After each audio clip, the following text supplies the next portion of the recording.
ইয়া আল্লাহ, আমি না কেমন জানি হয়ে গেছি। নিজের মাঝেই নিজেকে খুঁজে পাই না। মনটা এলোমেলো, নফসের টানে পথ হারিয়ে ফেলি বারবার।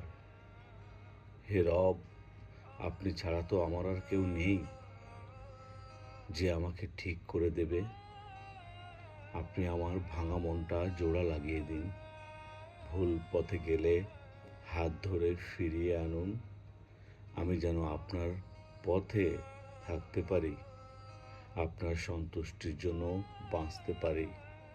দুনিয়ার মায়া, শয়তানের কুমন্ত্রণা সব কিছু থেকে আমাকে হেফাজত করুন। হে আল্লাহ, আমি ভালো হতে চাই, আপনার জন্য ভালো হতে চাই। আপনি আমায় বদলে দিন, আমার অন্তরটা পরিষ্কার করে দিন, আমার জীবনটাকে আপনার নূরের পথে সাজিয়ে দিন।